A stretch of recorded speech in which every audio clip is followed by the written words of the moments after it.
Today's video. Today is Friday, August 9th, 2024, and today we are going to be taking a look at the political betting markets, now showing Kamala Harris with an advantage for the first time this entire election process, and showing Democrats at the highest point they've ever been, again, during this election season. Now, Kamala Harris taking a lead 49-47 isn't a position that at all implicates Kamala Harris in a position where she's going to win in an electoral college landslide. This shows a very, very narrow victory, but a victory nonetheless, something that we hadn't seen for a very long period of time. And to give you a bit of context around Kamala Harris and some of the things we would see on the forums discussing the presidential position, who might be the next president, a lot of the concern around Kamala Harris was that she had never been a quote-unquote tried and tested candidate on the national level. She was coming into this presidential race with a lot of media hype and a lot of fundraising hype, but many people who were spending their money on elections didn't believe that she was going to dramatically turn around the race in a way that we actually have seen over the past 3 weeks. The race has changed quite significantly and largely in favor of the Democratic Party. Swing states like Michigan, Wisconsin, Pennsylvania, Nevada, and Arizona, and Georgia are starting to move back in favor of the Democratic Party. We're starting to see sites like Larry Sabato's Crystal Ball and the Cook Political Report, reputable polling and focus groups that really look at elections and understand them in a way that many people have come to use in election predictions for their own sake. We see this on CNN and MSNBC in their conversations around the new ratings that we see from all of these different sites, on top of the fact that they generally do forecast elections correctly. Back in 2020, Larry Sabato's Crystal Ball was off by just one state in the Electoral College and had largely been right in many of their House races and Senate races for that cycle. And so the betting markets come into this as a different type of perspective. A big reason why I try to look into them is because a lot of the times people love to talk. A lot of people like to put themselves out there and say, this is how an election is going to go. And for the most part, this is somebody that you trust to talk about elections, or someone with a strong political science background, or someone who just has a general understanding of elections that you are looking at and saying, okay, I believe what you're saying, or at least I can trust what you're saying and take that into consideration when I'm making my own understandings and assumptions about a race. That makes sense. But political betting markets are where people have a very unique opportunity to spend money on a political race that they are now betting on. They're saying, you know what, I am so confident in my prediction, I'm going to put $1,000 into Kamala Harris winning Wisconsin, which they wouldn't be doing unless they thought Kamala Harris was winning Wisconsin. And so you will even find that the most partisan of people in these states and in these political betting markets will not spend money on their candidate winning states they know they will not win. As much as they may want Republicans to win nationally or Democrats to win nationally, what they know is based on what they consume, based on what they research, based on what they understand. And when consensuses start to form, that is when you start to understand more and more about the election process from the lens of people who are trying to take aside their personal bias and apply it to something where they have a financial stake in succeeding and doing well in. And that's what this betting market is all about. And it isn't just this. We've seen it on Predict It. We've seen it on the national average here. But one thing has been very, very consistent over the past month. Since Kamala Harris has entered into the race, the Democratic Party's odds of victory have gone up tremendously, and so have hers.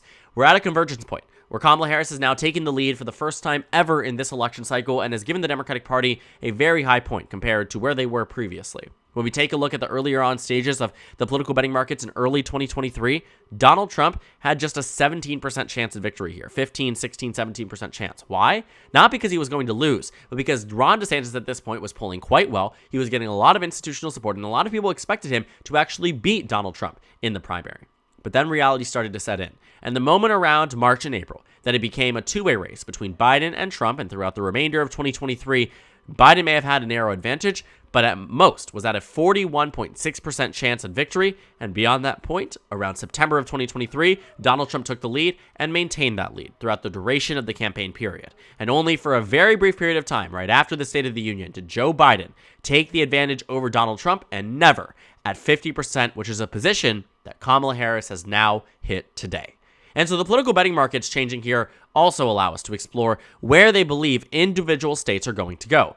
The predicted presidential market also allows people to bet on states like Wisconsin and Georgia. And now Democrats have taken the advantage in Georgia for the first time in a very long time. But in Wisconsin, you can see over the 90-day trend here, Donald Trump had a large advantage throughout practically the entire month of July. And then from on there, after Kamala Harris entered into the race, it started to get better and better and better. And we can see in the state of Georgia as well, over the 90-day trend, Donald Trump maintained a lead for the entire campaign period, 79 cents the day he was there was an attempt on his life, an assassination attempt, and then it just dipped into a point where now, according to Predict It, Kamala Harris wins the state of Georgia. Now, it's not as lopsided in favor of Democrats on Polymarket, which has more markets, more of an understanding, more viewers, more people investing in the market here.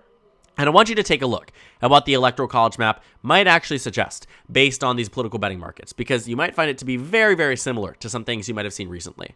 And so at baseline, they know that Kamala Harris is winning states like California, Oregon, Washington. She's winning Minnesota now with her running mate on the ticket. That's not really within consideration at all of being competitive. In terms of the states that she's winning by 90% or more, we can go ahead and characterize those. And we can also do the same for Donald Trump. It's pretty much most of these states that we already knew were going to go to the Democratic Party, and there wasn't really consideration that it would otherwise go to the Republicans.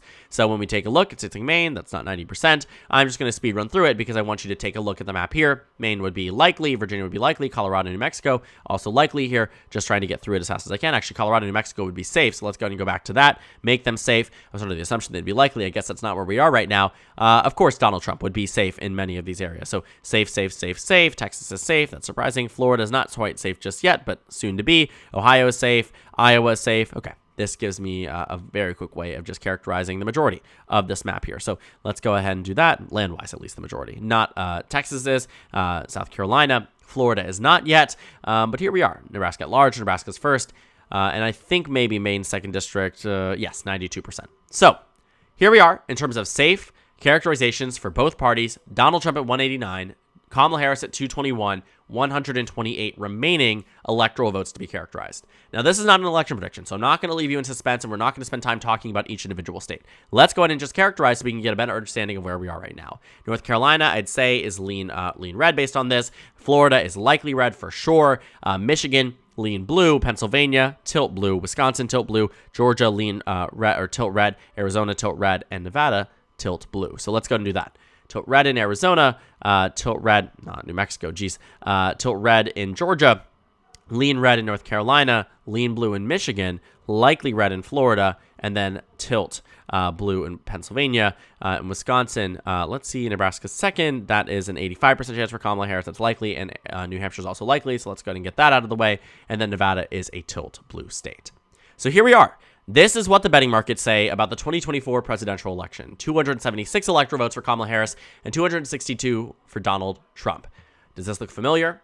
It should. If you watched my most recent election prediction between Kamala Harris and Donald Trump, where I had the exact same states going in the way they were in this election. The exact same states, 276 to 262 in my election prediction. This is the map that the political betting markets give us.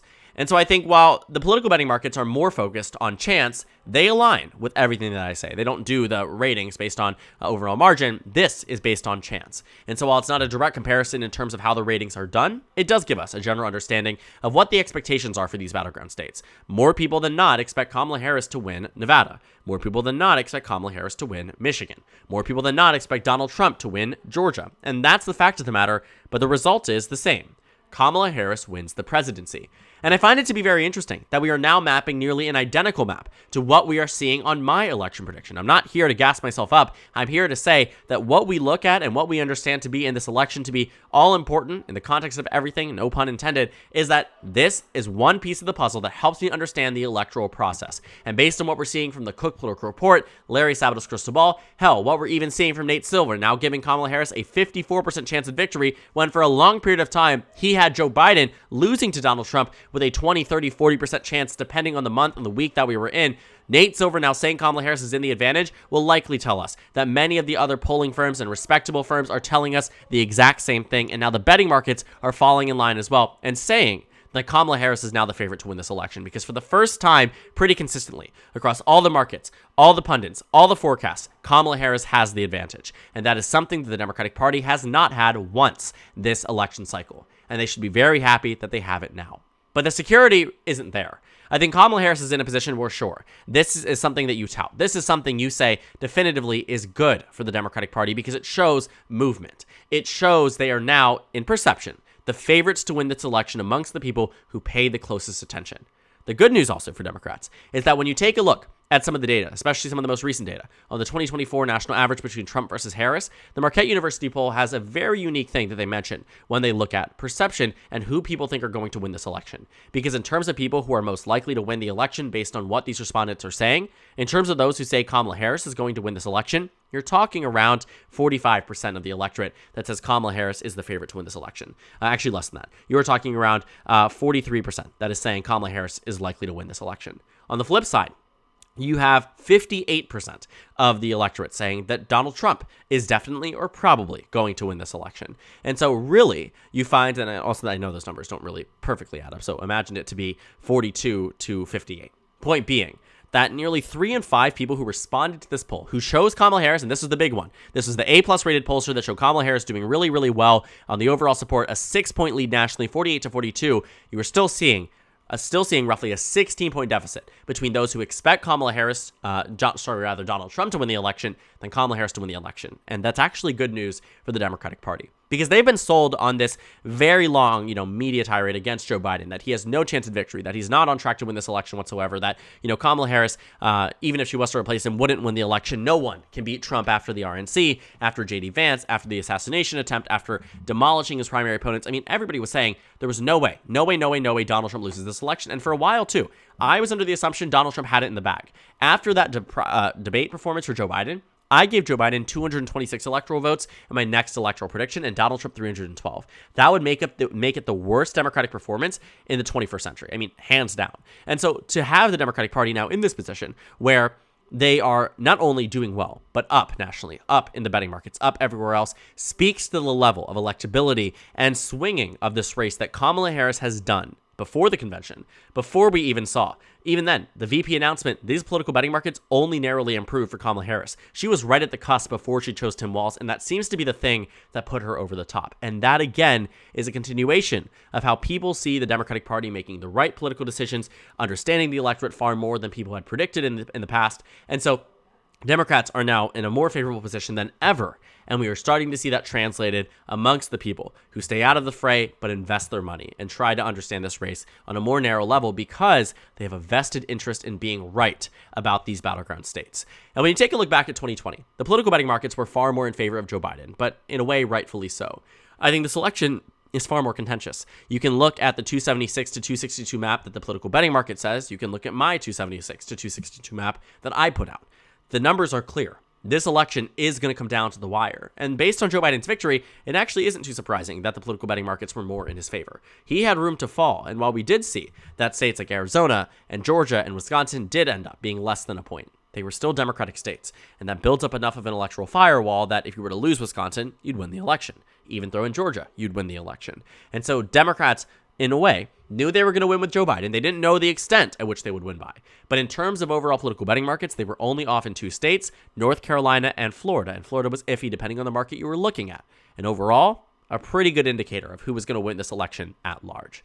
And so I think it'll be even better of an indicator when we look at these numbers post-convention, when we look at these numbers post-first debate, because I do think that they will tend to fluctuate. They do tend to fluctuate, and I do think they will fluctuate over the next 2.5 months. We're 80 days out from the election. We are in a really interesting time frame, and I think I've looked at it and understood these political betting markets in 2022 to not always be the most accurate, but generally understand the way that this election goes. Because again, people are investing their money in the races. And while I don't think that the political betting markets are the end-all be-all for electoral analysis, I do think they are a component and a piece in the puzzle. And I do find it to be very interesting that the political betting markets line up nearly identical with what my map is. I can guarantee you I did not look at the political betting markets before I made that map to replicate it or try to copy it. In fact, I released this election prediction a few days ago before the map even looks like this. Yesterday, Harris was down in Nevada, and so I think a new poll out today from a Republican internal showing Kamala Harris up 5-6 points was definitely part of the swayable factor here. Starting to see that some new data out of the state was showing Kamala Harris in a more favorable position. But again, where we were yesterday, should Kamala Harris losing Nevada? Where we were 2 weeks ago, should Kamala Harris losing the election? And so a lot of things change in a very, very fast-paced manner, and the Democratic Party is now at a point where, again, to reiterate, to not be a broken record here, but it cannot be overstated, that Kamala Harris has changed this race in a way the Democrats really could not have even foreseen in their wildest dreams. Democrats are in a really strong position to win in a way that they were not before. Does it mean that they're the undeniable favorites? No. I think there's reason to believe Donald Trump wins this election anyway, and that even with all the momentum in the world, Kamala Harris may not even be able to get to the point where she wins the race. But I don't think that's the reality we're in today. I think that could be a circumstance. If the Democratic campaign starts to see more gaffes and start to see more issues and start to see more scandals pop up. But so far, so good. And right now, we may be in what Republicans and Democrats and independents on the mainstream media like to call the Harris honeymoon. Sure, I think that may be a fair characterization. At the same time, Kamala Harris has proven over the past 3 weeks that without fail, she builds momentum and maintains it. And we will likely see that not only now, but through the convention and likely in the immediate after. So thank you guys so much for watching this video. Make sure to comment down suggestions below. Subscribe on the left if you haven't already, and check out the Instagram and Twitter. At the top left of the screen, there's also a Discord server for you to go ahead and join. On the screen, there's a video you can watch, and then a playlist of my 2024 presidential election analysis videos. Again, thank you guys so much for watching, and I will see you all tomorrow.